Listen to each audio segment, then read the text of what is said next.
Hey everyone, welcome back to the TV Corner on Movie in the Middle. Today is our spoiler discussion of WandaVision. If you haven't seen any or all of WandaVision, stop here because we're going to be getting into some major spoilers, but you can go check out my video that I put out a couple days ago, which is the spoiler-free discussion, and then come back to this one. If you haven't seen that video as well, but you have seen WandaVision, I'd still recommend going and checking that one out because that has all of my overarching ideas and themes and everything on the show. And for sake of time, I don't want to repeat all of those, and I want to get right into the good stuff, right into the characters and spoilers and everything. So this is your last warning. Let's go. First, I love this show. I like I said before, I was very surprised that it is so closely tied to the MCU, but I didn't realize how tied it was going to be into a bunch of different things in terms of fan theories and all. Let's talk about Wanda and Vision. Wanda really ticked me off for a lot of the beginning of this because I was like, what is she doing? Like I said before, I thought, after Endgame she seemed fine, but I guess I get that she was still grieving. But then, you come to find out that it was more so of an accident. It was less of we realized she didn't take Vision. She actually kind of, I don't know, birthed him. I don't know, that was weird. But yeah, so that was understandable. What I'm not quite certain about, and this is where I want you guys to comment on a lot of these different things, if you can, please, because I'm confused about the Mind Stone. They show that she touches one of the Infinity Stones, and then she, whatever powers she had when she was young, which I'm assuming she had those powers. They never actually show it, so I think she does because Agatha talks about it. But whatever powers she had, that might have just gone away or enhanced by the Infinity Stone, kind of like Captain Marvel. She has her powers from the Infinity Stone. My thing though is it was blue and then it was yellow. So was it the Space Stone and then the Mind Stone and she touched both of them? Was that just a weird representation of it? Or was it blue because it was blue in Loki's staff and then yellow because it became the Mind Stone? Again, that's something that when they were making the Avengers, they didn't, prepare for that or know that way in advance.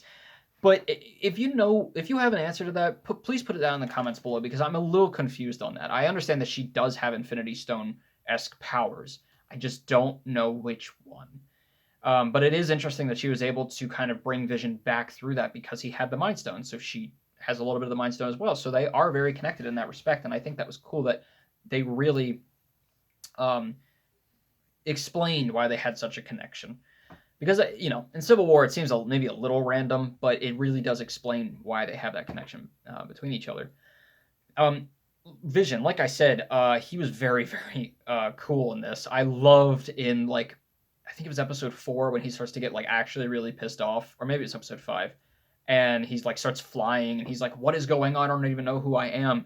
It was just such a different thing to see in Vision. Because, like I said, I thought before that he was kind of a square, which he was. But this kind of humanized him a little bit, and it made him very funny and relatable. I loved the. This kind of gets to my other point with the television stuff, but I loved when he ate the gum and then you could see the inside with the cartoonish look. That was awesome. All the television stuff that they did. I thought, parodying Modern Family / The Office, and I think it was Malcolm in the Middle, and all of them. It was like Full House type thing. They were really, really good about not only doing that for the fun of it, for the nostalgia that a lot of people would really attach to, but incorporating those things into the plot or why something is happening. I just thought it was brilliant. It was such a genius idea. Even the force field itself being like the red, green, and blue on a TV. It was just so cool. Yeah, and with the other thing with Vision, I don't really understand why they felt the need to bring in evil Vision. I think he is, but you know what? I'll save that for when I have my more negatives, my lows. But let's talk a little bit about Monica Rambeau. It was really cool that they brought her in. I mean, she's great. She the actress who plays her, I have to look her up, but she did a really great job. And it was cool to bring in a Captain Marvel thing, and especially considering apparently there's some sort of beef with Captain Marvel.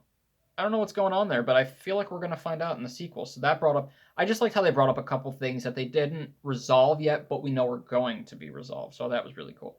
It kind of makes it worthwhile for watching for the rest of other the other movies and other TV shows. But they give her powers. I don't necessarily think they explained very well what those powers are. I feel like they were going to and then didn't. In Again, this gets into the last episode a lot, but I just didn't feel that she was one of those things that I mentioned in my spoiler-free discussion that I feel like they brought it up, set something up, and then didn't do anything with it. She is trapped for the last episode. We don't even see her in the second to last episode. And she has all these powers, and then she saves the boys, but they also really didn't need saving. So she doesn't really do anything. And again, I don't even know what her powers actually are. They're cool, like she can see the TV and in the town and everything, but I was very confused at what her powers were. And then also in talking about people that were brought up and then never used again, let's talk about Pietro. When they brought him in to play, what's his name? I'm blanking on his name. I'll look it up. I'm just having it's one of those moments when they brought him in to Evan Peters. Evan Peters, yeah.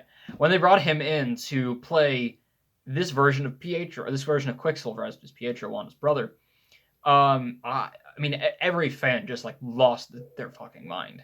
It was so cool because it was like, could this be finally bringing in the X-Men and Fantastic Four and everything into the universe? And then, of course, after that, people were like, "Oh, I think it's going to be Reed Richards that they go and see." And I think, well, here starts the X-Men. This is going to be the introduction to all the mutants. And of course, they didn't do that. Again, what I said in my other video, I understand that the fan theories got very nuts, and I mean, maybe not too nuts, but kind of nuts, and that maybe that's not where they were planning on going. But I think they have to explain themselves a little bit, because you don't just do that just because. If they were gonna do the subplot of Pietro coming back, they could have brought in Aaron Taylor Johnson and still had Agatha be like, "No, I just made him up." The fact that they put Evan Peters in there, that says that you're trying to get to something. And so I think it was kind of a tease, but I feel like it's still gonna go somewhere. But I thought it was great. I did not like Evan Peters as Quicksilver at first in the MCU movie, or I mean the X-Men movies, the Fox ones. But in this, I thought he was really cool. I don't know, he wasn't, I guess, that much different. Maybe he just grew on me. But I thought he was great in this. It sucks that at the end he just wasn't anything. It was kind of confusing too that Agatha, when they do the whole reveal and she's like, it seems like he appears out of thin air, but then also he's actually a resident of the town. But then he has these powers. So what is he? Again, another thing that they brought up and didn't necessarily explain very well. And I think this all gets into the same problem of they brought too many things up for the last episode and then refocused it onto something completely different. You already had Pietro. You already had Monica with her powers.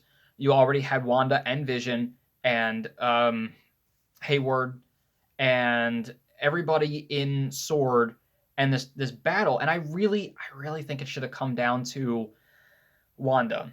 And what is she doing? Why is she doing it? We have to reason with her. Bringing in Agatha was interesting, and I really liked it. And the actress, incredible job. She was very interesting. But I just felt it wasn't completely necessary. I get it was necessary in terms of making her the Scarlet Witch. I get it was necessary in terms of being her foil, so we could, Wanda could finally become who she's supposed to be. But do you know what I mean in terms of it felt like they redirected the focus of the whole series. Like, it was such a twist that it was like, all right, now you've brought up all these things, that and Evil Vision in the last 2 episodes, that you're like, now we can't even focus on the stuff we had already set up with Monica and Pietro and everybody. Um, but I mean, that being said, the final episode, the battle was cool, and I like the fact that Monica and Agatha, or not Monica, Wanda and Agatha are battling it out, this big magical fight in the sky. Meanwhile, Vision and Vision are like, well, if I'm me and you're you, what are the properties of A and B? And I was like, this is kind of hilarious, but really, it subverted your expectation of what that fight should be, but it made perfect sense to the character because he's a very logical square. And so I thought that was really brilliant. I also thought the other brilliant part of that episode was the runes on the wall of the force field, because you think of force field, it's just a something they can't break through, but it's like a wall. So I thought that was awesome. At first I was like, what is this shape? I was like, it looks like something from Stranger Things. And then I realized it was all the runes, and I was like, okay, that was cool. That was cool. Yeah, let's talk a little bit about Agent Wu and Darcy. I think it was really, really cool that they brought them in because they weren't huge. They were in like one or two movies each, and but they're so entertaining, and it made them feel relevant. It made Ant-Man and the Wasp and Thor 2 feel relevant because those seem to be some of the ones that are towards the bottom, but they brought back these characters that are in them to make them feel like they're actually still important.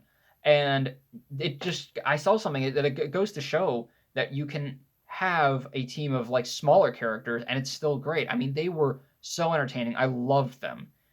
Wu is so great. He wasn't just like a bunch of jokes this time. He actually had some seriousness to him. And Darcy was also incredible. And I loved in the last episode when she just I'd forgotten about her and she came in the truck and just completely crashed into Hayward's car and pinned him down, which is great. So, there's a lot in this. I mean, we were talking. It could be X-Men, it could be Fantastic Four, it could be whatever. But we got Evan Peters as Quicksilver in whatever form that was, which means something's coming. If they don't do anything by accident, everything's intentional at the MCU, so they're gonna do something. Obviously, I mean they bought Fox, so or Disney bought Fox. Someone bought someone, and someone has something. But basically, we have the X-Men and Fantastic Four in the works now, so it's gonna come. I think it was just kind of a disappointment it wasn't now. And we still got her becoming the Scarlet Witch. We got Billy and oh my god, what's his name? Billy. I just remember Billy. All right, the other one. I feel so bad. Billy and the other one, and they both have their own set of powers as well, which is very interesting. The fact that Vision and the boys, went away. I think they're going to come back in some form. I don't know. That scene was very emotional. That was a really good, the force field slowly coming in, and they've got to say goodbye, and that was really great. You could really actually feel the emotion there. She had to put her kids to bed knowing that they're not going to be there. But they have powers, and they didn't exactly explain how they got those powers, specifically the powers Wanda doesn't have. So the fact that they were related, yes, that's how they have some of those powers. But like Billy, why could he hear things that Wanda couldn't? So they're gonna bring that up again. If they don't, I'm gonna be mad because that was pretty like I need to know what's going on there. One thing I don't understand is, okay, yeah, Wanda made the force field and all. Why can't she just make Vision and the kids again? Maybe it's not that easy. Maybe it's just very irresponsible. But the fact that she kind of goes off on her own and is becoming this kind of dark Scarlet Witch is very cool. It's still a little, even though she's learned her lesson, it's still a little, you're a little apprehensive. It's a little concerning. You're like, is she still? I don't know. She's still grieving, so who knows what she'll do. But I thought that overall it was really entertaining. It was really cool. It was really fun. The first couple episodes especially. At first I was like, oh, this is pretty, yeah. At first, but then I was like, wait a minute, no, this is actually really fun and kind of interesting. Also, the fact that this and The Mandalorian, which I'm watching, some of the episodes are like 25 to 30 minutes. I really like that. I hope that more shows start to do that because not that I'm like supporting like, hey, let's have short attention spans, but I like that if I look at an episode and I'm like 45 to 50 minutes, I'm like, all right, that's almost an hour. I feel like now I've wasted an hour. But if it's like 25 to 30 minutes, it can still be a great action-packed episode that's not quick, but it's not too long. I like that kind of in the middle. Of course, I like the in the middle of the timing. So I thought that was really great as well, having some of the episodes just be shorter and be what they were. And it was really well paced and everything. So I just thought they did a really good job with a lot of this. I think they just kind of played it safe at the end there and introduced too much right at the end that they needed to then deal with and didn't really focus on the stuff we wanted them to focus on. It just became kind of some of the stuff became irrelevant, and it seemed like what was the point of that? And there's also Skrulls back. They're back again, talking with Monica, so that'll be really interesting too to see what happens there. But all in all, I think they really set up a bunch of stuff, and they really solidified a bunch of characters. They solidified a bunch of the expectation that something's coming with the X-Men, the multiverse, the Fantastic Four. I think we're getting there, and that was a really great welcome mat for this. Yeah, so like I said in my other review, I'm going to give WandaVision a 3.5 out of 4. I still think that for all of its little things at the end, it still did an amazing job. It was thoroughly entertaining. If you have any other little spoiler Easter egg stuff that I missed, like the Halloween episode, they wore all of their comic book outfits, which was cool. But if you have any other thoughts on it, let me know what your thoughts were in the comments below. Did I miss anything in terms of big spoiler stuff or big stuff that is cool for the MCU in the future? Let me know what you think. And as always, keep your hopes high, your stress low, and TV shows right in the middle. I'll see you guys later. And make sure to subscribe.